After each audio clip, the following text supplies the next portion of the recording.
Nakaupo ako sa dulong upuan ng isang maliit na lumang coffee shop. 17 years old ako noong una kong napunta dito kasama si Dan, ang aking ka-live-in noon. Oo, noon. At oo, 17 years old pa lamang ako nang nagsimula akong makipag-live-in sa aking first boyfriend at first love at masasabing one great love na si Dan. At ngayon ay muli akong napadako dito sa edad na 30. Marami na ang nagbago. Pananamit, ang makeup ko, ang buhok ko at pabango ko. Lahat ay bago na. Nilabas ko ang salamin ko mula sa aking makeup kit. Pinagmasdan ang aking sarili. Makilala pa kaya ako ni Dan kapag nakita niya ako ngayon? Oo, Papa Dudut. Magkikita kami ngayon. Matapos ang ilang taon naming hindi pagkikita, nagkaroon na kami pareho ng lakas ng loob na magharap para sa closure na matagal na naming tinakbuhan at tinaguan. Oras na rin. Sa ganitong edad namin ay siguro naman ay naambunan na kami ng maturity para i-handle ang aming sitwasyon. Hindi ko alam ang mararamdaman ko noon. May halong kaba, takot at excitement. Hindi ko alam kung alin sa mga ito ang gusto kong unang maramdaman.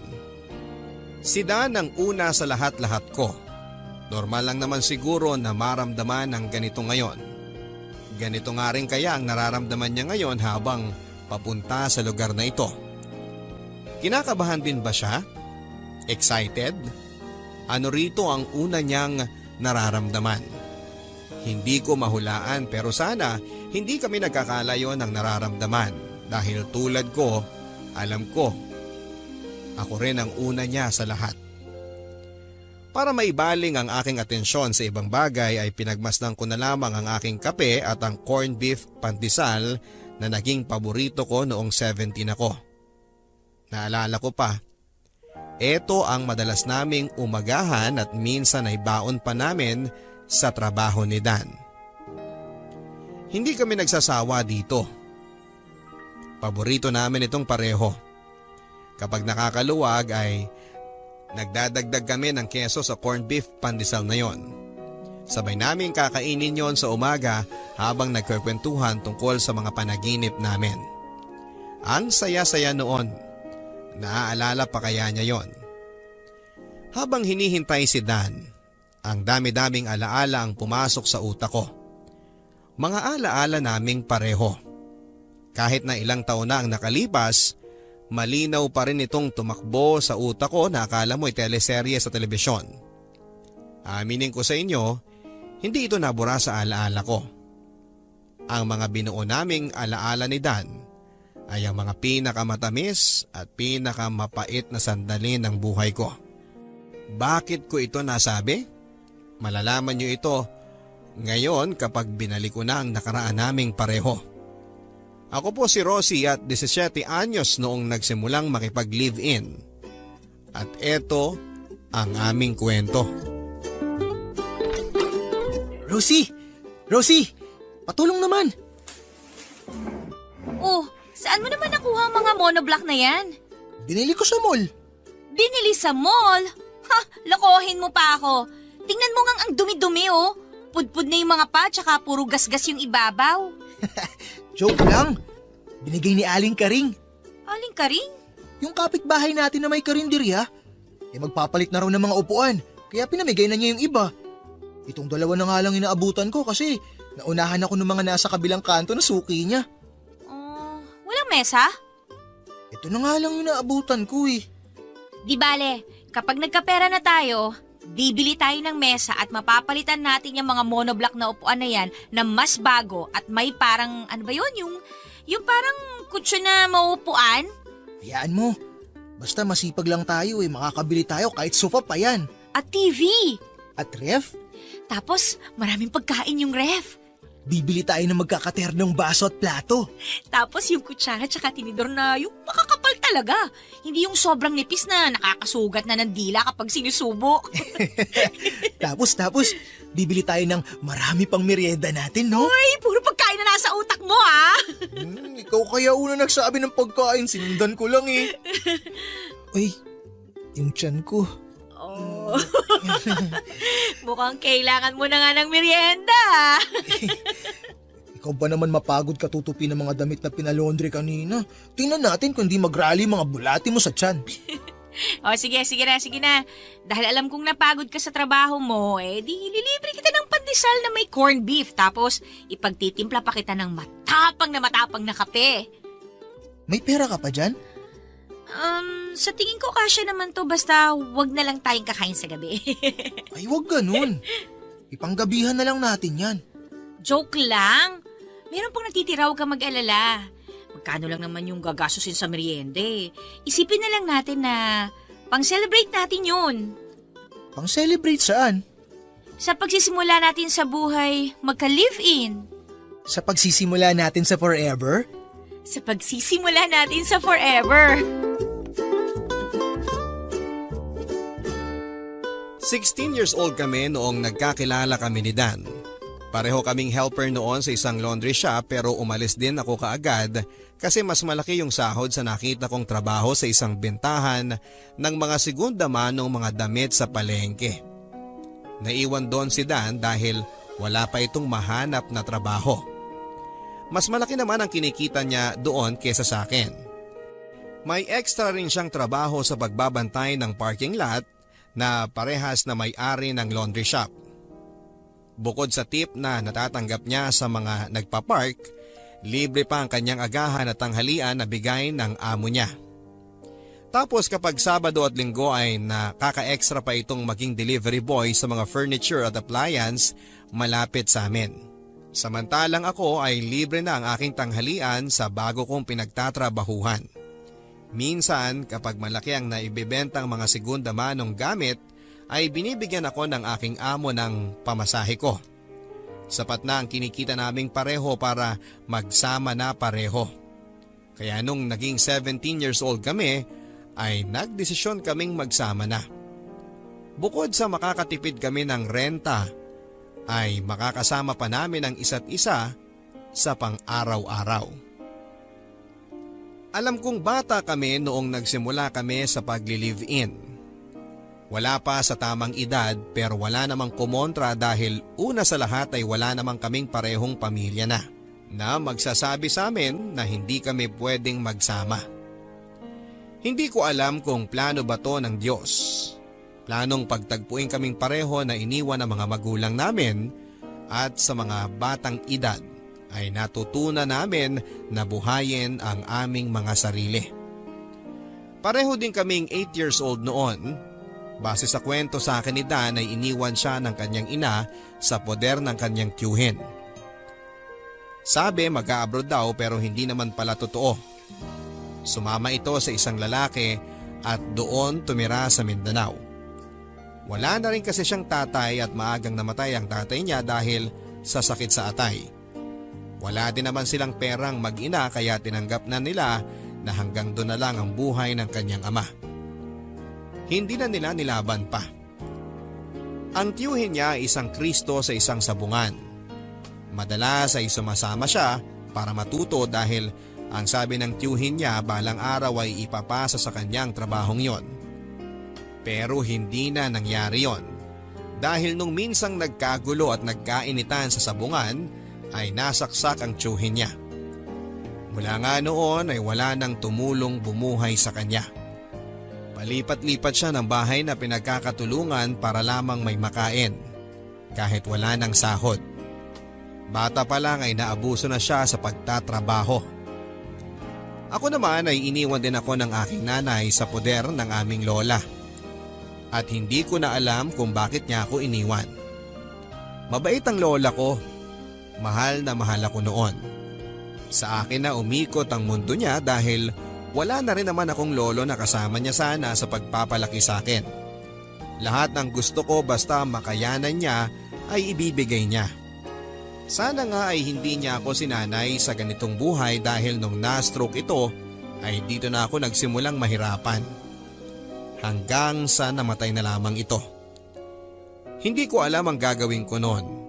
Basta ang alam ko, nagdasal ako ng nagdasal na sana sa lamay ng lola ko ay bumalik na si mama para kunin ako, pero nailibing na nga ang lola ko at lumipas pa ang ilang araw, pero ni anino ni nanay ay hindi ko nakita pa. Hanggang sa ampunin ako ng aming kapitbahay, hindi para gawing anak nila, kundi gawing kasambahay.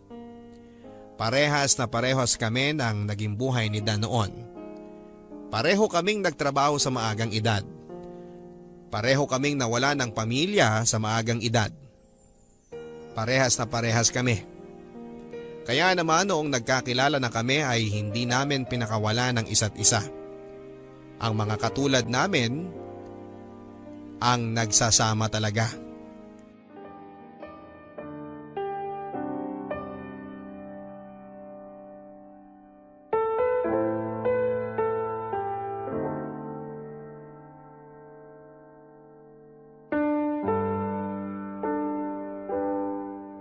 Kanina ka pa tulala dyan ah.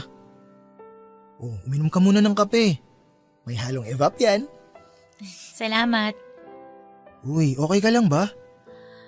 Oo naman, may iniisip lang ako. Ano yun? Pagkatapos ng 10 taon kaya, ganito pa rin tayo? Ano, mahirap? Sana hindi. Sana mayaman na tayo nun. Hindi yun. Ang ibig kong sabihin, 10 taon mula ngayon, tayo pa rin kaya? Oo naman. Sigurado mo naman ha? Manghuhula lang? Kasi sigurado naman ako sa iyo eh. Kaya maning-mani yung 10 taon na yan. Tayo pa rin nun. Eh paano kung hindi? Hindi pwedeng hindi. Bakit naman? Kasi lalaban tayong pareho. Talaga? Talagang talaga. Ano kaya ang buhay natin 10 taon mula ngayon? Si sexy ka lalo. Seryoso kasi! O sige, di tataba ka na nun. Oh, bastos nito ha! Tataba ka nun dahil may anak na tayo. At tataba ka nun dahil mabubusog ka ng pagmamahal sa akin. Kung corny ha? Ikaw ba? Anong nakikita mo sa atin 10 taon mula ngayon? Mas angat na yung buhay natin. Mas maraming pagkain. Hindi na nagtitipid sa LPG. Luto lang ng luto, di ba? Tapos, makakapunta na tayo sa mga pangarap nating lugar na nakikita lang natin sa social media, no? Tapos, makakabili na tayo ng maraming damit na bagay sa atin at saka sapatos. Tapos, kaya na kitang bilhan ng mga pabango na gusto mo. At makakabili na rin ako ng motor na pangarap mo. Tapos Tayo pa rin. nagmamahalan. Sobra-sobra pa. Pang forever na. 10 taon mula ngayon. 10 taon mula ngayon, tayo pa rin. 10 taon mula ngayon, alam kong ikaw pa rin. Mga pangakong hindi natupad, Papa Dudut. Tulad ng sinabi ko sa inyo kanina, hindi naman kami nagkatuluyan. Pinagtagpo pero siguro ay hindi talaga tinadhana. Pero bago naman kami natapos na dalawa ay marami kaming pinagdaan ng masasaya. Yun yung mga dahilan kung bakit kami tumagal ng 3 taon. Oo, 3 taon lang ang tinagal ng aming relasyon dahil siguro masyado pa kaming bata noong nagsimula kami kaya hindi pa kami hinog noon para sa relasyong yon. Pero bago ko kayo dalhin sa mga panahong nagkaproblema at nagkahiwalay na kami, gusto ko muna kayong ipunta doon sa mga panahon na masaya kaming pareho. Kontento sa kung ano ang meron sa amin at masaya sa piling ng isa't isa. Sa lahat ng mga nagkaroon ng relasyon, alam kong pinagdaanan nyo rin ang ganitong saya sa piling ng mga minamahal ninyo. Lalo na sa mga may asawa at ka-live-in. Yung tipong gigising ka sa umaga, siya agad ang bubungad sa inyong mga mata. Ikaw na babae, ipaghahanda mo siya ng umagahan. Kung ano lang yung meron sa inyo, pwedeng 3 piraso ng tuyo at 6 na kamatis na hinog. Masaya na kayo nun.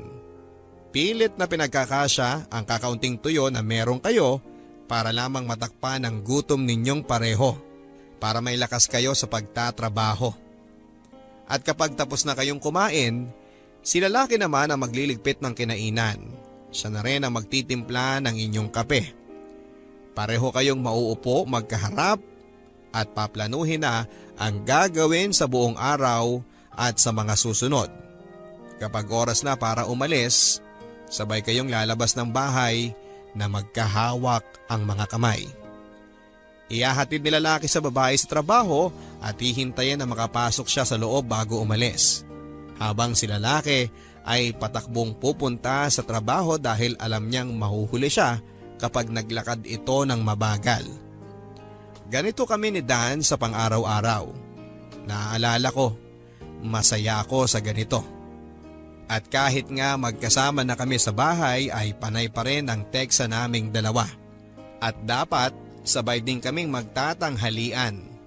Kukumustahin ko siya sa text o sa tawag kung kumain na ba siya. Alam ko na nakaka-relate kayo dito. Iba talaga kapag may karelasyon kayo. Yung mga dating payat ninyong katawan ay pareho ng lumobo.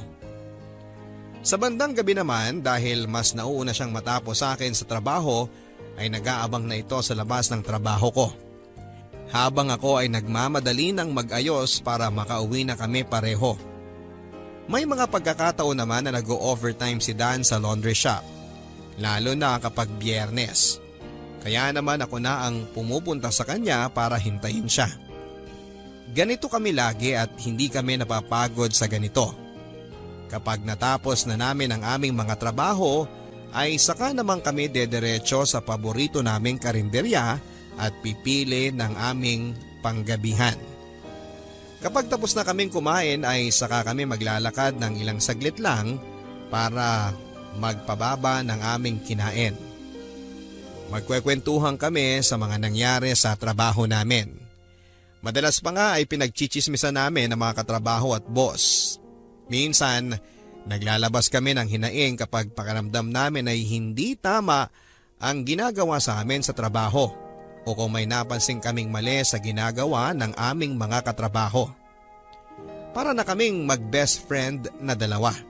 Nagsasabihan ng lahat-lahat sa amin. Kapag naubos na ang aming kape, ipagpapatuloy pa namin ang pakikinig sa radyo. At kapag naramdaman na naming babagsak na ang aming mata, ay saka kami papasok. Dala-dala ang tasa at ang aming radyo. Kapag maayos na kaming pareho at nasiguro na naming maayos ang bahay, ay saka kami matutulog na. Habang nakabukas ang radyo, magkayakap kaming dalawa. At bago tuluyang managinip ay hahalikan muna namin ang isa't isa. Kailangan pa rin kasi naming magtipid dahil nag-iipon pa kami ng pambili namin ng mga gamit. Kulang-kulang pa kasi ang inuupahan namin. Maliit lang naman ang boarding house namin. Gawa lang yon sa kahoy at yero na kung saan ay rinig namin ang bawat ganap sa kalsada dahil sa sobrang nipis ng bahay. Wala namang kaming magagawa kasi eto ang mura. Eto lang yung kasya sa mga sahod namin. Ang balak na lang namin ay pagandahin ito gamit ang mga kasangkapan na balak naming bilhin. Nagtitingin-tingin na kami ng mga second hand na ref. Marami daw nagbebenta nito sa bandang Cubao at swak sa pera namin. Siyempre, bibili din kami ng mas makakapal na kutsyon. Dahil yung kutsyon na gamit namin ay yung pang iniwan ng dating border doon. Manipis na ay nangangamoy pa. Pinagtitiisan na lang namin at pinapaarawan kapag wala kaming ginagawa. Binabawi na lang namin sa makakapal na kobre kama na nabili ko ng mas mura sa pinagtatrabahuhan ko. Marami pa kaming dapat bilhin. At alam ko kapag tinitingnan ako ni Dan, ramdam niyang gusto ko nang buuin ang bahay naming yon para maaliwalas na sa paningin namin. Kapag gano'n na ang tingin niya sa akin ay susuklian ko yon ng isang tinging nagpapasensya. Yung tinging nagsasabing hayaan mo na. Balang araw makukumpleto na natin ang mga gamit na kailangan natin. Ganon lang. Masaya na kami noon at masayang masaya. Ang dami naming plano na gagawin, ang daming pangarap. Ang dami. Lahat ay inaasahan na kami na talaga. Nakadepende kami sa isa't isa. Ang sarap pala sa pakiramdam yung ganon kahit papaano. Dahil nga buong buhay namin ay wala kaming ibang dinedependahan kundi ang aming mga sarili para mabuhay. Pero mula nang dumating kami sa buhay ng isa't isa ay nagbago ang lahat. Sa wakas ay naranasan namin kung paano tulungan ang bawat isa. Na kapag hindi mo na kaya, andyan yung kapareha mong gagawa nun para sa'yo para hindi ka na mahirapan. Ang sarap pala ng ganong pakiramdam. Sobrang sarap. Naalala ko pa nga noong nagsimula pa lang kami at walang kaalam-alam sa buhay pagli-live-in. Ginagawa naming basihan ng gagawin namin kung ano ang napapanood namin sa TV o yung nakikita namin sa mga kakilala namin sa trabaho. Kahit nga yung mag-asawang kapitbahay namin ay nagagawa naming silipan para lang alam namin kung tama ba ang ginagawa namin sa buhay pagli-live-in. Mula sa pag-aalaga ni Mrs. kay Mr., kung paano niya ayusin ang idadamit nito sa umaga bago pumasok sa trabaho. Kung paano tamang humalik. Pati yun ay inaral naming dalawa papadudot para maging legit na mag-asawa kami. Pero kahit na anong gawin namin ay may mga tao pa rin hindi kami tanggap sa ganitong sitwasyon. Minsan isang gabi, bandang 10:00 na yon, nang naglalakad kami pauwi galing sa barbecuehan ay sinita kami ng mga tanod na nasa lubong namin. Palibhasa bukod sa itsura naming totoy at nene, ay ang katotohanang 17 pa lamang kami. Sinita kami noon at tinakot na idadala kami sa barangay hall kung hindi kami tatakbo pauwi dahil baka hinahanap na kami ng mga magulang namin. Umiling kami at sinabing wala kaming mga magulang. Tumahimik lamang sila at sinabing umuwi na lamang kami. Pero nung dinagdag pa namin na mag-asawa kami ay napabulalas pa sila ng tawa at hindi naniwala sa amin. Pailing-iling pa silang naglalakad palayo sa amin. Rinig na rinig namin ang pangiinsulto nila sa amin at ramdam na ramdam ko ang guhit ng sakit noon sa pride at puso ko. Pero niyakap ako ni Dan at hinalikan sa tuktok ng aking ulo. Noon naman ay nawala lahat ng alinlangan at galit sa akin at ito ang alaalang binabalikan ko sa tuwing nararamdaman kong kontra ang mundo sa aming relasyon. Ang relasyon namin ay hindi naman laging puro paru-paro at bahaghari. Tulad ng ibang relasyon ay may mga pinagdadaanan din kaming problema na nire-resolba namin oras na salubungin kami nito. Kadalasan naman ay mga simpleng hindi pagkakaintindihan lamang, tulad ng sino ang dapat maglinis ng CR o kaya naman ay bakit nagmamantika pa rin ang lababo. Pwede ring pag-awayan ng mga langgam sa mesa dahil sa hindi tinapong supot ng chicherya. Ganon lang. Minsan mga pinag-aawayan pa namin kung sino ang nakahulog ng sabon sa kubeta at hindi inahon pa. Mga ganyang away na alam naman naming pareho na nangyayari hindi lang sa amin kundi sa iba't ibang tao din. Ito yung mga away na pinagpapasensyahan na lang para hindi na lumala pa. Mga maliliit na bagay na dapat ay pinag-uusapan bago matulog sa gabi para maaliwalas ang paggising sa umaga. Mula noong nagsama kaming dalawa ni Dan sa bahay ay pansin ko ang pagiging makalat nito at pabaya. Naiisip ko na lang na palibhasa ay lalaki kaya ganun siguro. O baka naman dahil walang nakalakhang magulang na magtuturo sa kanya kung paano nga ba ang maglinis ng bahay at mga kalat. Swerte ko na lang at kahit ini-spoil ako ng lola ko ay naturuan pa rin ako nito sa mga gawaing bahay. Ang rason kasi ni lola ay babae ako. Huwag daw akong aasa na tulungan ako ng mapapangasawa ko sa pag-aayos ng bahay dahil ang trabaho ng mga lalaki ang magdala ng pera na gagastusin sa pang-araw-araw. Noong bata ako ay tanggap ko na ang ganitong prinsipyo ni lola. Pero nung lumaki ako at nagkaroon na rin ng trabaho ay dapat patas pa rin sa gawaing bahay. Hindi lang si babae ang maglilinis. Hindi lang si lalaki ang maglalagay ng pera sa bahay. dapat ay laging patas. Pero sa lagay namin ni Dan ay mukhang hindi siya open sa konsepto na yon. Dahil kahit pareho kaming kumikita, parang ako pa rin ang gusto niyang magtrabaho at maglinis ng bahay. Dan! Ano ba naman to? Oh, bakit? Ano yun? Eh di ba sabi ko naman sa'yo, kapag tapos ka na sa pinagkainan mo, hugasan mo naman kaagad. Alam mo namang nakatago lang yung mga langgam sa sulok-sulok ng kusina eh. At saka naghihintay lang na maruming mangkok eh. Eh kasi hinihintay nga kita na dumating at kumain muna para sa, para isahang paghuhugas na lang ng plato para di sayang yung tubig. So ang lagay, ako pa rin yung maghuhugas pagkadating ko, ganon. Eh, mas magaling ka naman maghugas kaysa sa akin eh. Kahit pinagkainan mo man lang, ano ba naman? Eh kapag ako naghuhugas tapos mamantika, magagalit ka rin kaya mas maganda na ikaw na lang. Kaya nga ang sabi ko, aralin mo kung paano yung tamang paghuhugas ng plato para naman hindi mamantika. Eh, late bloomer ako sa mga ganyan eh. Di ko na mapag-aaralan pa yan. Da naman! Baka kahit aso, turuan ko maghugas kapag sinaulo niya ay magagawa niya. Ikaw pa kaya? Bakit kailangan mo ikumpara ako sa aso? Eh hindi kita kinukumpara. Ang sa akin lang naman, sana marunong ka rin sa mga gawaing bahay. Kasi hindi naman pwedeng ako na lang lagi yung gumagawa dito. Pero di ba babae ka? Kaya dapat ikaw ang gumagawa ng mga ganun. Oo nga, babae ako. At may trabaho katulad mo para makapagbigay ng pera sa bahay na to. Nireklamo ko ba sa'yo yon? Huwag na natin pag-awayan yan, please. Sige na, ako na maghuhugas. Magpahinga ka na at huwag ka na mabunganga. Hindi ako magbubunga nga kung tama yung ginagawa mo. Kaya nga, sorry na, di ba?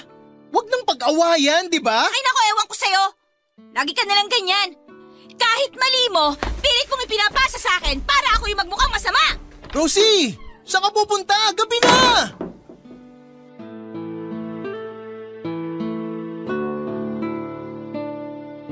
Naalala ko noon nung gabing yon. Naglalakad-lakad lang ako sa barangay namin at hindi alam kung saan pupunta. Medyo kinakabahan dahil baka may mangyaring hindi maganda sa akin, pero dahil kinain na ako ng aking pride ay nagtuloy-tuloy na lamang ako sa paglalakad. Pahinto-hinto din ako sa mga store na nakikita ko. Nakikiupo kung may bangko at bibili ng 2 candy para hindi naman nakakahiya. Kapag napansin kong panay na ang tingin ng tindera ay saka ako aalis at maglalakad. Nakailang ikot siguro ako sa barangay namin bago ako nag-decide na bumalik na lamang sa bahay. Siguro naman ay tulog na si Dan. Ayoko siyang harapin dahil nakakapako pa rin naman ang sarili ko na masama pa rin ang loob ko sa kanya. Pero pagbukas ko ng pintuan ay sinalubong ako nito ng isang sintonadong pagkanta kasabay ng kanyang paggigitara. Pinagmasdan ko ang gitarang yon. Sa kapitbahay namin yon. Ano yon? Hiniram niya habang wala ako? Kunwari ay hindi ko siya pansin at saka ako dediretsyong nagtungo sa aming banyo pero hindi pa rin siya tumitigil sa pagkanta ng pasintonado. I'm sorry my love ang kinakanta nito. At Tagalog na nga lang pero mali-mali pa ang lyrics kaya naman natatawa ko. Pigil ang tawa ko noon. Tinakpan ko ang aking bibig ng aking damit para hindi magkalat ang tawa ko. At para hindi niya mapansin. Pero hindi ko na napigilan pang mapahalakhak ng pumiyok ito sa kalagitnaan ng kanyang pagkanta at doon ay alam kong wala na akong magagawa pa kundi ang lumabas na. Tulad ng dati ako ang unang sumuko sa away namin. Tulad ng dati, nadaan na naman niya ako sa kanyang karisma para mapatawad siya at magkaayos kami. Likas ang pagiging karismatic ni Dan. Kaya naman sa mga pagkakamali niya, madali lang siyang nakakagawa ng paraan para mapatawad ko siya. Yun ang nakakainis dahil hindi ko magawang maglagay ng pride sa pagitan namin kapag nagkakaroon kami ng problema. Dahil alam kong anumang oras may pangtunaw siya sa pride na yon. At ako naman ang talo. Siya na naman ang panalo. Sa dulo naman kasi lagi kong nare-realize na maliit na bagay lang ang pinagtatalunan namin. Wala namang masama kung ibagsak ang pride at magpatawad na lamang kesa yung pagsisihan namin habang buhay na hinayaan naming masira ang aming relasyon dahil sa maliit na bagay na ito. Kaya bawat problema na kinakaharap namin, pilit na lang naming iniintindi. Bawat problema na sumasalubong sa amin, tinatakbuhan na lamang namin. Kadalasan, yung mga maliliit na problema na ito na binabaliwala namin ay hindi naman talaga nabibigyan ng solusyon. Naiisang tabi na nga lang talaga at para sa amin ng mga panahon na yon ay ayos lang basta hindi lang ito mapag-awayan. Pero mali yon, maling-mali. Rosie, Kanina pa kita hinahanap. Saan ka ba nagpunta? tingnan mo to. Nakasil kanina sa mall. Nagpunta ka ng mall? Oo, kasi inutusan ako ni boss na bumili ng pyesa para sa nasirang dryer eh. O tapos? Tignan mo to. Nakabili ako ng sapatos na gusto ko. Mukhang mahal yan ah. 3.5 yung original price nito. Pero nabili ko lang ng 2.2 dahil nga naka-sale. Mahal pa rin. Minsan lang naman, Rosie. Alam mo namang pangarap ko tong sapatos na to. Wala ka na banggit sa akin na bibili ka ng ganyan. Tsaka, maayos pa naman yung sapatos mo ah. Oo, maayos pa naman pero dapat may kapalitan to para di mabugbog at masira. Kaya nga bumili ako ng bago. Pwede ka naman bumili ng mas mura. May tigti 300 na fake na ganyan ano. Kuhang-kuha yung design. Ano ka ba? Pero fake yun. Madaling masira tsaka masikip sa paa. Pero alam mo yun lang ang kaya natin, di ba? Bakit? Kaya ko naman bumili ng ganito kamahal na sapatos ah. At saan ka naman kumuha ng pera dyan? Sa akin. Dan? Okay, kinuha ko muna yung parte ko sa mga naipon nating dalawa. Ano? Papalitan ko rin yun, promise. Pera lang yun. Pera na pinaghirapan nating dalawa. Pinaghirapan ko rin yung ginastos ko para sa sapatos na to. O ngayon? Ngayon, gusto ko naman matikman yung gusto ko. Pero paano yung gusto nating dalawa? Yung nga gusto nating bilhin gamit dito para sa bahay. Makakaipon tayo ulit, promise. Mabilis lang yan. Kung kailangan kong maghanap ng ekstrang trabaho, sige gagawin ko. Hindi yun yung gusto kong puntuhin dito, Dan. Nakaplano na yung pera na yun para sa mga bibilhin nating gamit dito, di ba? Yung ref, yung sala, at saka yung dining set, plato, tsaka yung kalan. Oh, paano na yung mga yun? Di pa naman natin kailangan yung mga yun eh. Anong hindi natin kailangan doon? Di naman tayo masyadong kumakain dito sa bahay dahil di ka naman marunong magluto masyado.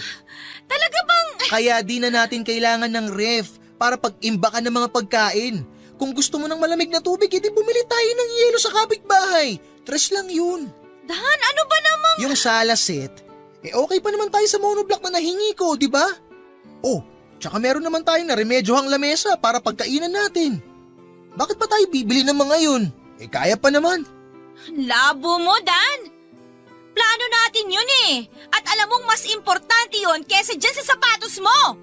Bakit? Mapapalamig ba niyan yung karne na balak kong iimbak sa ref, ha? Mauupuan ko ba yan tulad ng sofa na gusto ko? Diyan ba ako kakain kapag nagugutom ako? Pwede bang maglabas ng apoy yan kapag magluluto na ako? Sumagot ka! Ewan ko sa'yo! Kinuha ko lang naman yung parte ko ah! Kung gusto mong bumili ng mga gamit na yon, edi gamitin mo yung natirang pera. May 2,000 pa ron. Kung ano-ano pinagsasabi mo? Hindi yun sa 2,000 lang eh! Ano?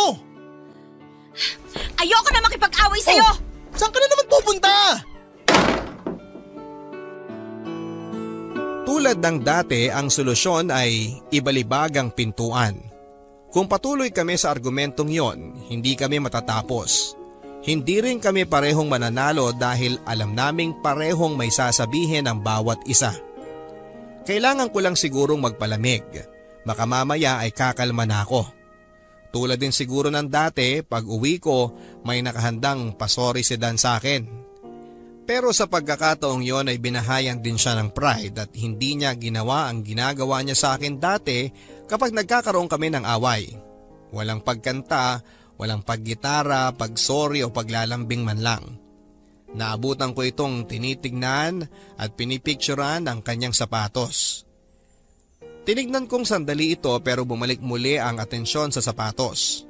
Mas lalo akong napika. Diretso ako nun sa kama at pinilit matulog, maya-maya pa ay sumunod na siya. Akala ko noon ay yayakapin niya ako para mag-sorry na pero tumalikod ito hanggang sa nakatulog na. Kinabukasan ay pareho kaming walang imik. Walang balak magbaba ng pride ang isa sa amin. Hanggang sa gabi ay wala kaming imikan hanggang sa ako na lang ang hindi nakatiis at kinausap ko siya.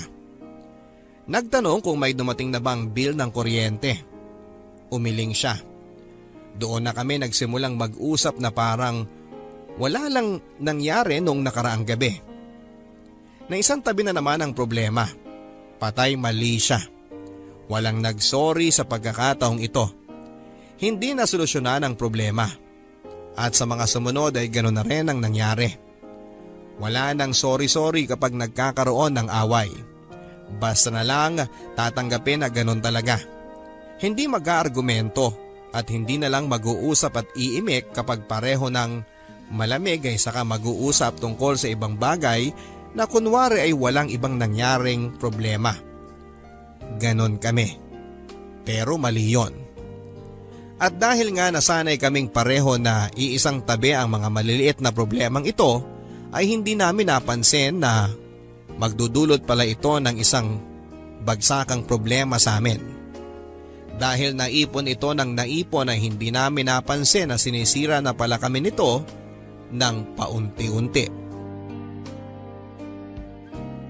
Hindi ko rin alam kung paano kaming umabot ng 3 taon na puro problema at hindi pagkakaintindihan. Mas lalong hindi ko alam kung paano kami tumagal na isinasantabi na lamang ang mga dapat ay sinusolusyonan. Mahal ko siya. Alam ko na mahal pa rin niya ako.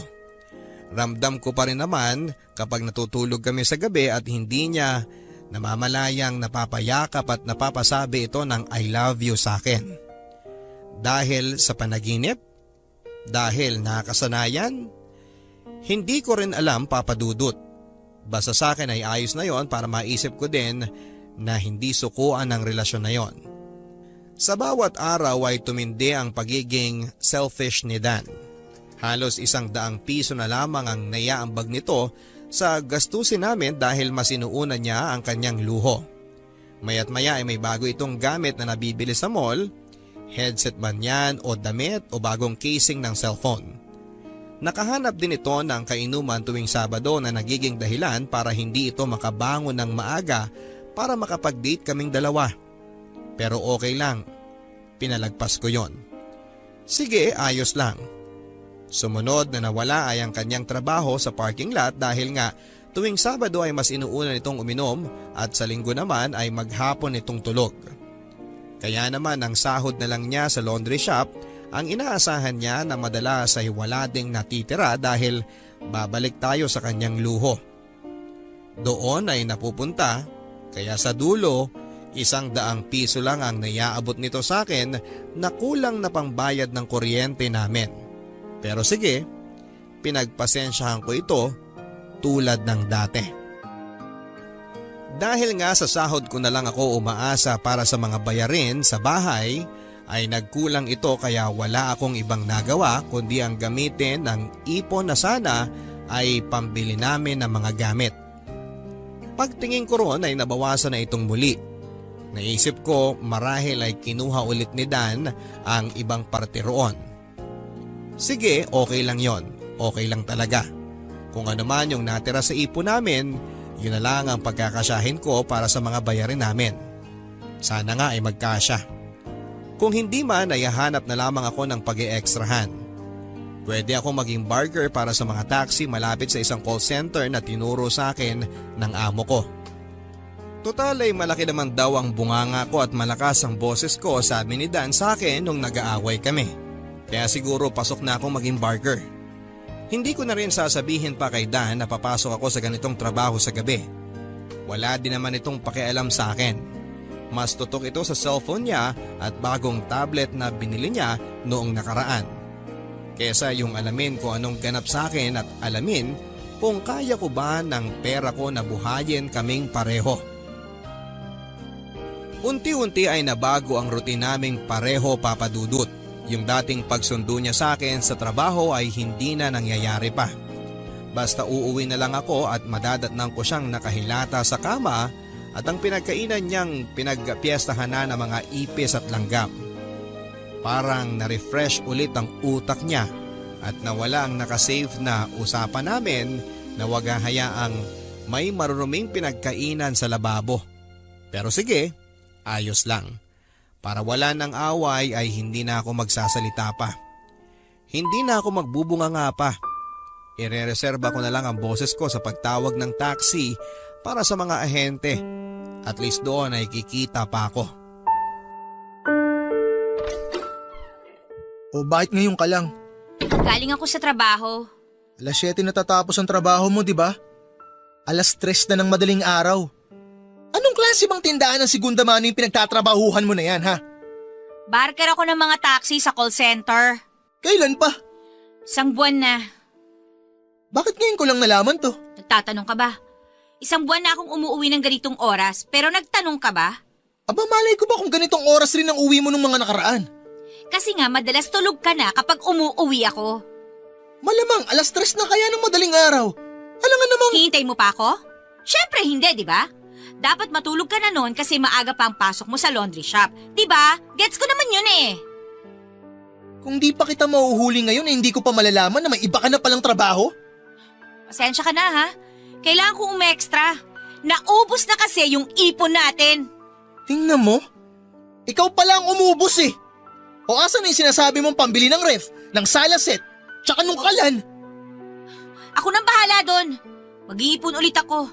Nagastos ko kasi pinambayad ko ng kuryente. Tsaka dun sa utang sa tindahan, tsaka sa bahay. Kulang kasi yung sahod ko eh. Kulang din ang 100 pisong inaabot mo. Eh di sorry kung 100 lang ang naiaabot ko sa'yo. Kailangan mo pa bang ipamukha sa akin? Eh di ikaw na yung kumikita ng malaki sa bahay na to. Gusto mo ba palakpakan pa kita? Okay na. Sige na. Palakpakan mo ako para gumaan naman ang loob ko at maisip kong tama yung ginagawa ko. Ayan. Okay na ba, ma'am? Maraming salamat.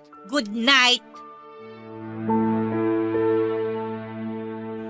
Hindi tumabi sa akin si Dan ang gabing yon. Mabuti na lamang dahil baka makita at marinig pa nito ang pag-iyak ko. Mahinahon man akong nakikipag-usap sa kanya nung oras na yon, pero ang puso ko ay hiyaw ng hiyaw dahil sobrang pagod na ako. Pero hindi ko pwedeng gawin yon.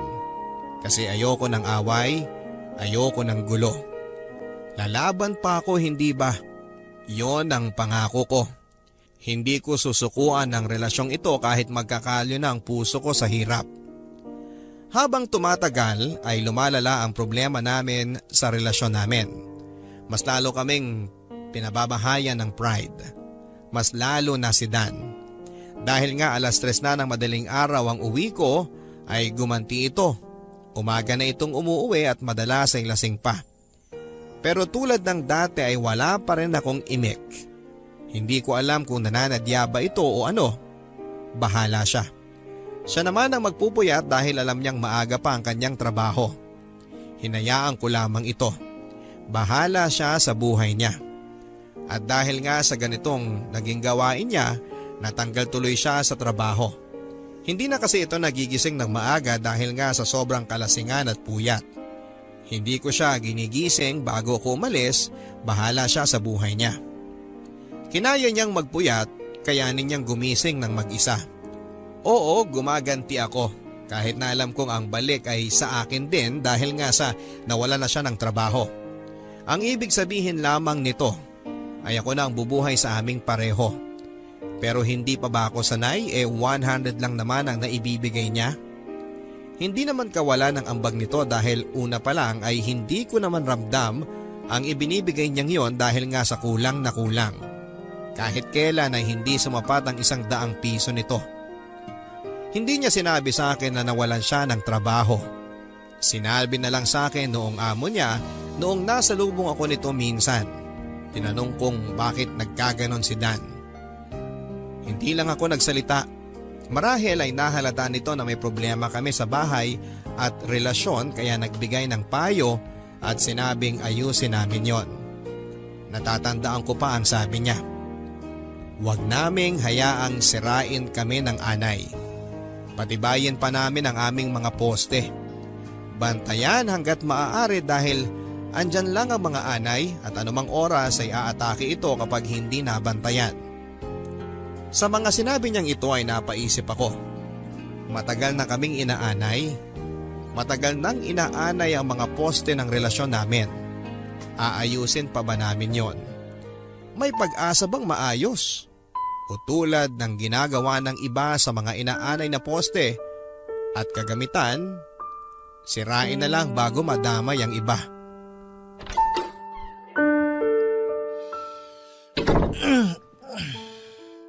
May ulam pa ba? Wala. Di naman ako nagluto. Oo nga pala, hindi ka nagluluto. Kasi wala naman tayong gas. Matagal nang wala. Oo nga pala, kaya panay karinderya tayo dati. Upo ako sa tabi mo ha. Tulog ka na nga. Alam mo, masaya nun. Nung nagkakarinderya pa tayong dalawa. Yung paunahan tayo ng ulam. Paunahan kung sinong makakakuha ng masarap. Tapos, bawal magpalitan. Dapat ubusin kung ano yung in-order mo para parusa sa katangahan mo. Buti naaalala mo pa yan. Bakit ikaw? Nakalimutan mo na? Medyo. Yung mga kinakanta natin kapag naglalakad tayo pa uwi pagkatapos natin kumain. Para tayong mga lasing. Tinatawalan tayo ng mga aso kasi ang pangit ng boses natin. Naaalala ko. Tapos yung pag-uwi natin ng bahay, bibilangin natin kung ilan yung ipis na napatay natin dahil sa in-spray natin ng umaga bago tayo pumasok sa trabaho, di ba? Naalala mo. Tapos makokonsensya ka kasi may baby ipis kang napatay, tapos tatawanan kita. Naaalala ko nga. Yung mga pinag-uusapan nating plano, gagawin natin sa mga susunod na buwan at taon. Yung mag-iipon tayo para makumpleto yung mga gamit natin? Oo. Naalala ko yan. Yung pangako natin na makakalipat tayo ng lugar na mas maayos at hindi tumutulog kapag tag-ulan para nagagamit natin yung mga palanggana sa paglalabalang at hindi pang sahod ng tulong mula sa bubong? Naalala. Yung promise natin na bibili tayo ng cake tuwing mansary at anniversary natin para hindi puro corned beef pandesal ang handa natin? Pero alam mo, mas masaya ka nun sa corned beef pandesal. Masaya ka na rin nun sa ganun. Kontento tayo sa ganun. Tulog ka na. 3 taon na tayo, no? Pero mo, tumagal tayo ng ganun. 3 taon na puro problema, away at pride. Pero naging masaya ka rin naman, di ba? Kasi ako, oo. Oo, naging masaya ako. Naging. Di ka na masaya ngayon? Tulog ka na. Bakit ba tayo naging ganito? Matulog ka na. Masaya naman dati, di ba? Matulog ka na sabi. Alam mo bang hirap na ako matulog mula nung tinuloy-tuloy ng tadhana yung mga problema sa atin? Ang hirap na ako makatulog eh. Alam ko. Ganun din naman ako eh. Rosie, Bakit? matulog na tayo?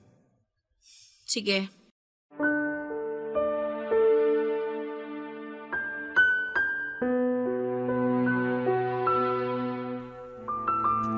Sabay kaming nahiga sa kama.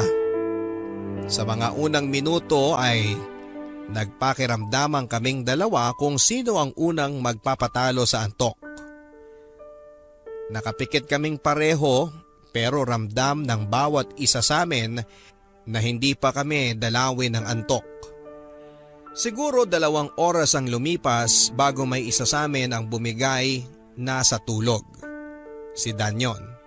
Habang ako ay mulat na mulat at nakatitig sa kanyang mukha. Sa mukha na minsan ay ginusto kong tignan sa bawat minuto. Yung mukhang ilang taong kong minahal at ninependahan ang kasiyahan. Yung mukhang akala ko ay makikita ko ang pagbabago dahil magkasama kaming tatanda pareho. Pero hindi na yata yon mangyayari. Dahan-dahan akong umalis ng kama at sinigurado kong hindi siya magigising. Tinignan ko ang orasan, 30 minutos na lamang marahil ay aakyat na rin ang haring araw. Kailangan ko nang bumangon hindi dahil may pasok pa ako, kundi para isagawa ang matagal ko nang pinag-isipang gawin. Tinungo ko ang kusina, nagpainit ng tubig para sa kape sa lumang rice cooker namin. Yung rice cooker na konti na lang ay hindi nagagana pa. Yung rice cooker na pinagpapainitan na lang ng tubig, pampaligo at pangkape dahil hindi naman kami nakabili ng bigas para magluto. Sinaling ko ang ibang mainit na tubig sa termos. Baka kasi maisipan ni Dan na magkape pagkagising niya. Sayang din naman kung itatapon ko yon. Nagtimpla na ako ng kape, hindi ako naglagay ng evap o asukal. Purong kape. Maitim na maitim yon. Mapait na mapait. Ngayon ko lang ito gagawin. Ngayon ko lang ito susubukan. Gusto ko na kasing magising. Naupo ako habang tinitignan ang kape. Kaya ko ba ito? Kaya ko bang gawin ang hindi ko nakasanayan? Sanay ako sa matamis at hindi sa mapait. Pero kapag sinubukan ko naman ito ay baka tumamis din sa dulo. Baka masanay din ako. Sinubukan ko ang kapeng yon. Mapait at sobrang mapait. At kahit nakailang higop ako ay hindi pa rin ito tumatamis sa dila ko. Siguro ay hindi nga tatamis yon dahil dapat ko na lang tanggapin. Siguro ang dapat ko lang gawin ay sanayin ang sarili ko sa pait at tanggapin na ganun talaga yon. Mapait na mapait at susubukan ko pa rin ang kapeng ito kahit sobrang pait para sa pagbabago ko. Hinugasan ko ang baso ko matapos kong pilitin ang sariling ubusin ang kapeng mapait na yon. Bumalik ako sa kwarto namin at tinignan ang nahihimbing na si Dan. Napangiti ako.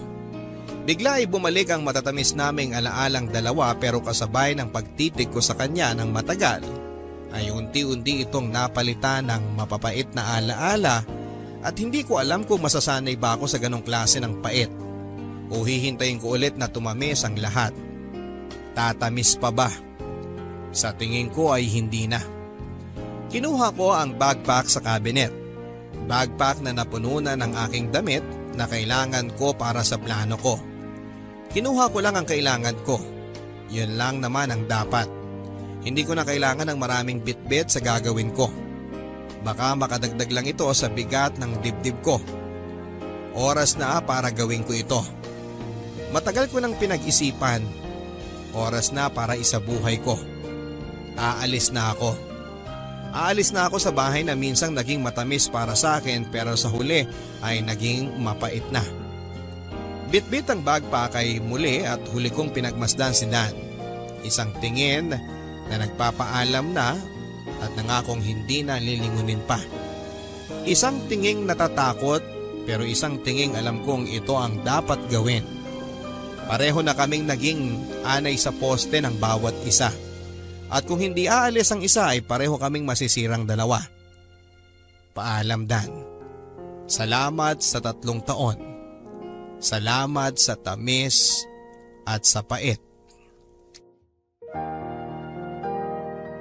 Sa pagbalik ko sa realidad ay nahuli ko ang aking sariling tumutulo ang luha habang pinagmamasdan ng corned beef, pandesal at kape. Pareho nang lumalamig dahil masyadong mahaba ang mga binalikan kong alaala. Pinahid ko ang mga luha ko sa likuran ng aking palad. Lumingon-lingon sa paligid baka kasi may makakita. Wala pa rin si Dan. Mabuti na lang. Nilabas ko ang aking makeup kit at nag-retouch. Sa pagtingin ko sa salamin ay bigla akong nanibago sa aking itsura. Siguro kasi kanina ay 17 anyos kong mukha ang iniisip ko. Kaya hindi ko naisip na ibang-iba na pala ang itsura ko ngayon. Marunong na akong mag-makeup, medyo pumuti na rin, dala na rin siguro ng aircon sa opisina kung saan ako nagtatrabaho bilang sekretary. Oo, matapos akong umalis sa bahay namin ni Dan ay inayos ko ang buhay ko. Para saan pa at umalis ako kung sisirain ko rin, hindi ba? Pero ang hirap nun. Ilang araw o buwan ata akong tulala. Panay ang iyak kapag umuwi ako sa inuupahan kong kwarto. Ang hirap mag-isa lalo na kung nasanay ka nang may kasama lagi. Naisip ko nga noon na kaya ko namang mag-isa, hindi ba? Bata pa lang ako ay natutunan ko na yan, pero nag-iba ang lahat ng nakilala ko si Dan. Sa kanya ko dinepende ang lahat. Ang sarap sa pakiramdam pero mali pala. Kaya para mawala ang lungkot ko ay sinubukan kong makipagrelasyon sa isang lalaking ibang-iba kay Dan. Dahil baka sakaling dito ay tumama na ako. Baka kasi hindi katulad ni Dan ang para sa akin. Nakipagrelasyon ako sa isang lalaking matanda ng 20 years sa akin. Isang byudo pero may maliit na negosyo at masipag. Hindi katulad ni Dan na wala nang ang trabaho ay tamad pa. Marunong din sa bahay, hindi katulad ni Dan. Basta lahat-lahat ay ibang-iba kay Dan. Akala ko kasi ay dito ako magiging masaya pero mali pala. Sa dulo kailangan din naming maghiwalay dahil hindi ako masanay. Nakakatawang isipin na sa piling pa rin ni Dan ang gusto kong puntahan para maging masaya. Pero tapos na eh. Tapos na. Naalala ko pa na ilang beses akong sinubukang hanapin ni Dan. Nakailang beses itong nag-text at tawag bawat araw. Ang haba ng kanyang mensahe sa akin na halos hindi ko na binabasa. Bura agad. Ayaw kong maging marupok dahil alam kong nasa tamang direksyon na ako. Nagpalit po ako ng bagong number. Neto na lang din akong sumubok na gumawa ng Facebook account dahil alam kong hahanapin ako ni Dan sa Facebook. After 10 years, kung kailan talagang nakapag-move on ako. Oo, 10 taon ang inabot. Naisip ko nga gaano kaya siya katagal bago nakapag-move on. Kailan siya nagkaroon ng GF ulit after ko? Maganda kaya ang babaeng yon? Mas maganda kaya sa akin? Mas mabait? Mas maunawain? Nabago ba niya si Dan? Mas minahal ba niya ito? Yon ang mga tanong sa utak ko na nagpapasama sa puso ko. At ang mga katanungang yon ay isa-isa nang masasagot sa pagkikita namin ni Dan ngayon. Hinanap ko siya sa Facebook, Papa Dudut. Mabuti na lang at meron siyang account. Inesto ko ng paulit-ulit, tinignan ko ang mga profile picture. Buwan-buwan ito kung magpalit ng picture. Kaya naman napapangiti ako dahil nakikita ko ang mga pagbabago niya sa bawat buwan at taon na lumipas. Sinilip ko ang mga post niya ngayong taon at nung mga nakaraan. Puro tag post ng mga katrabaho niya sa isang bilihan ng sasakyan. Ahente pala ito. Kaya pala ganon ang tindig niya, gumanda lalo. Pinuntahan ko ang kanyang messenger at hindi pa ito online pero nag-iwan ako ng mensahe at sinabing gusto ko siyang makita. Kinabukasan ay sumagot nga ito. Kumabog ng malakas ang dibdib ko. Nagkasundo kaming pareho na magkita sa isang lumang coffee shop na pinupuntahan naming dalawa noon. Tinanong ko ang sarili ko, handa na ba talaga ako? Oo, bulong ng puso ko. Ilang sandali pa ay muli na namang lumakas ang kabog ng dibdib ko nang mapatingin ako sa pintuan ng coffee shop. Pamilyar sa akin ang pumasok. Kahit 10 taon na ang lumipas ay pamilyar pa rin siya sa akin. Lumaki man ang katawan pero alam kong siya pa rin ang lalaking yon. Umayos ang pananamit, siya pa rin yon. Nagkabigote at balbas, siya pa rin yon at bumagay ito sa kanya. Naging mabuti rin ang panahon sa kanya. Dan, maswerte ka. Hi, Hi, kumusta ka na? kumusta ka na? Ako una nagtanong, di ba? Ayos lang. Parehas din pala tayo ng sagot. Ako ayos lang din.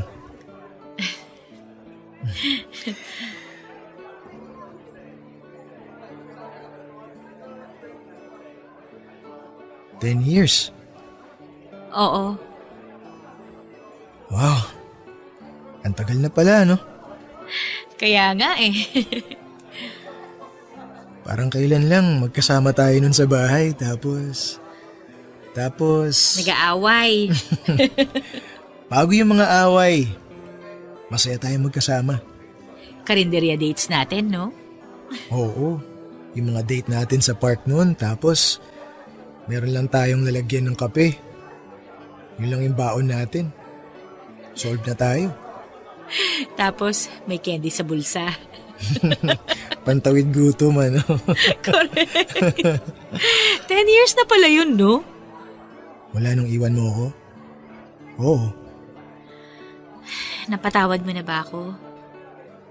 Eh ako, napatawad mo na ba ako? Eh ako yung unang umalis at sumuko. Hindi ba dapat ako yung nagtatanong niyan? Pero ako naman yung dahilan kung bakit ka umalis at sumuko. Kaya ako ang magtatanong sa'yo nun. Oo, Dan.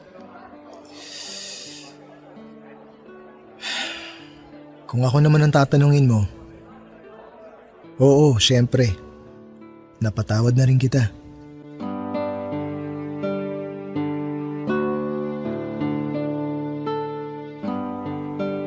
Nagkatinginan kaming dalawa at pamilyar ang lahat kahit ilang taon na ang lumipas. Wala munang nagsalita sa amin. Basta nagkatinginan lang. Walang ilangan tulad ng dati kahit na ang tagal-tagal na mula noong huli kaming nagkita. Si Dan ang unang bumasag sa katahimikan. Muli niya akong kinumusta.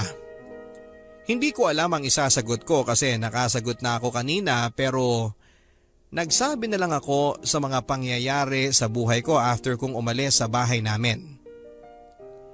Nagpakatotoo ako. Sinabi ko na hindi ako nadalian sa buhay na wala siya sa buhay ko. Tahimik siyang nakikinig. Matagal-tagal na rin naman at oras na rin para ilabas yung mga nangyari sa ilang taon naming nagkalayo. Ang sabi ko ang daming gabi na hindi ako makatulog dahil hindi ako sanay na walang yumayakap sa akin.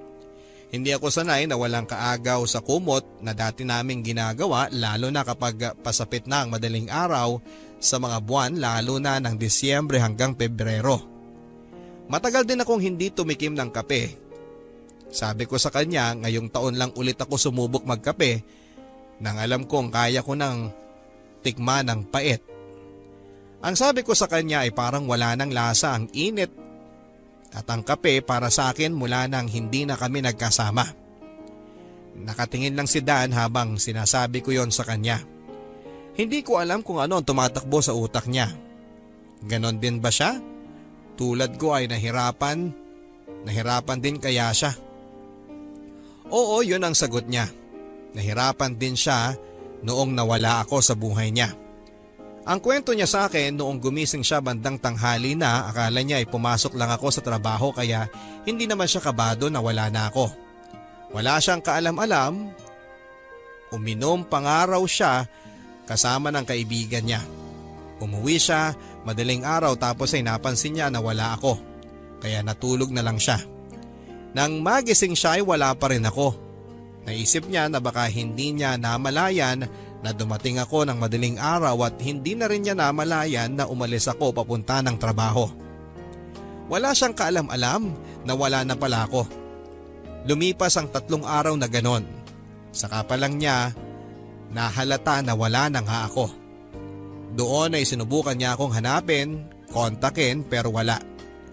Para daw siyang mababaliw noon. Hindi ko makain ng maayos, parayang inom at sa huli ay umalis na rin siya sa dating bahay namin dahil alam niyang hindi niya mababayaran ng upa doon para sa susunod na buwan at wala nang dahilan para manatili pa roon dahil wala na nga ako. Napakagatlabi ako sa mga pag-amin niya. Tinatanong ko siya kung ano ang naging gamot niya para makalimot. Umiling siya basta ang sabi niya isang araw ay tinanggap na lang daw niya na wala na ako.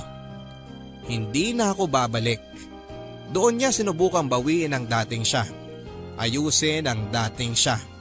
Marami itong sinubukang trabaho, naging janitor at kung ano-ano pa at sa awa ng Diyos ay nakapasok siyang ahente ng sasakyan sa tulong ng dati niyang pinagtrabahuhan na gusto siyang matulungan. Tinulungan siya kung paano makabenta ng mga sasakyan at kung ano ang dapat gawin. Nahirapan siya nung una dahil wala naman siyang ideya sa mga ito.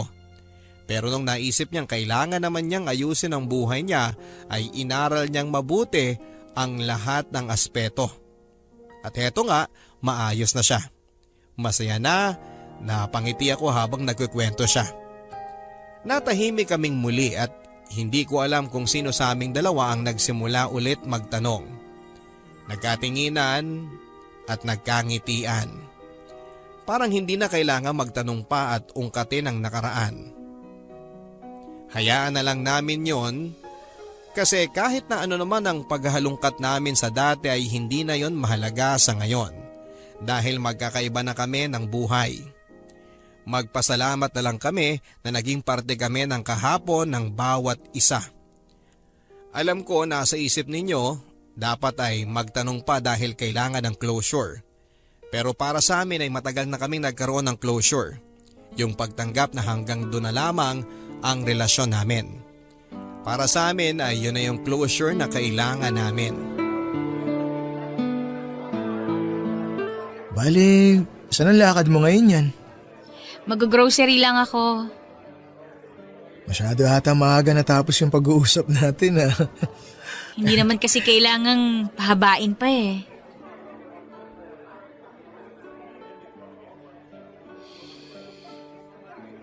Masaya ako na nakita ulit tayo.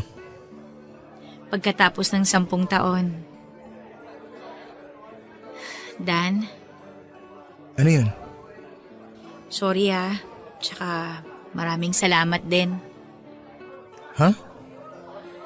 Sorry kung hindi natupad yung mga plano natin dati. Naintindihan ko naman yun. Rosie, sorry din kasi parte ako kung bakit hindi natupad yung mga yun. Maraming salamat. Para saan naman yan?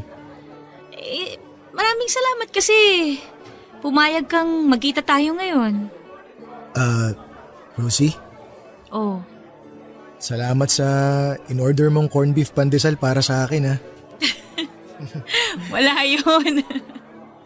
Salamat talaga. O paano? Mauna na ako Sige, Uy, ingat ka. ikaw din. Sige, bye. Bye. Hanggang sa muli. Hanggang sa muli natin pagkikita.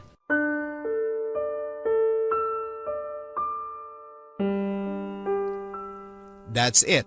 Tapos na. Yung matagal kong hinintay na pagkikita namin ay natapos na rin. At oo, masaya ako. Kasi napatunayan ko sa sarili ko na tapos na nga at oo, naka-move on ako. May confirmation na nga. Habang nakataksi ako noon, nakangiti ako dahil parang gumaan ang lahat. Parang pakiramdam ko yung pag-uusap namin yon ang dahilan para doblehin ko pa ang paghakbang papunta sa bagong ako. Alam kong yun din ang gagawin niya at masaya ako para sa kanya. Masaya ang naging ending namin. Masasabing happy ending pa rin ito.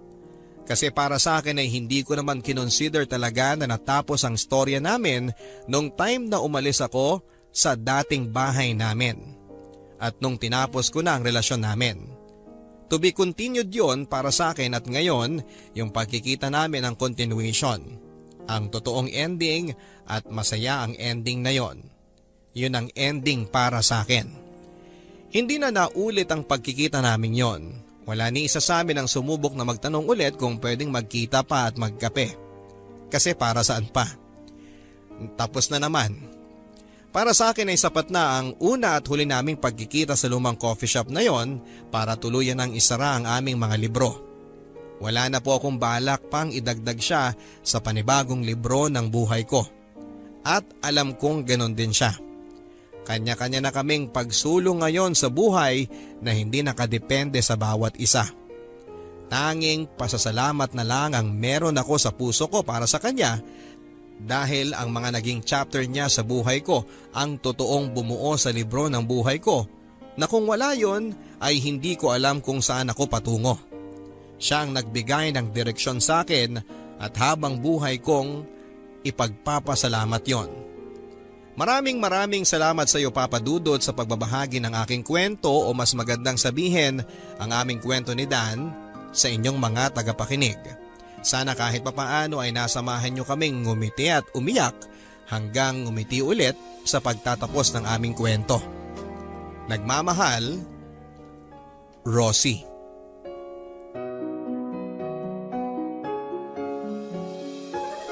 Sa pagsasama nilang dalawa mga kaibigan ay mas nakilala nila hindi lamang ang mga sarili nila kundi mas nakilala nila ang katotohanan na hindi nga sila para sa isa't isa. Sa naging relasyon po ni Dan at ni Rosie ay hindi man ito nagtapos na magkasama sila pero ramdam naman nating sinubukan po nila. Tulad ng ibang relasyon, umasa rin sila na matatapos sila sa forever pero sa realidad natin kapag hindi na po kaya, sukuan mo na at yon ang naging desisyon nila sa dulo ng kanilang kwento. Hindi man ito ang plano pero kusang tadhana na ang nagtulak sa kanila para tapusin na ito. Ang kwento ni Dan at ni Rosie ay minsang naging kwento ninyo ng karelasyon nyo. Maraming pagkakaiba, hindi pagkakaintindihan, gulo, pero minsan ding tamis at lambingan. Pare-pareho man tayong may mga pinagdaanan sa relasyon pero magkakaiba tayo ng ginawang desisyon. Sina Dan at si Rosie ay piniling tapusin ang kanilang relasyon. Pero kayo, ano ang naging desisyon ninyo?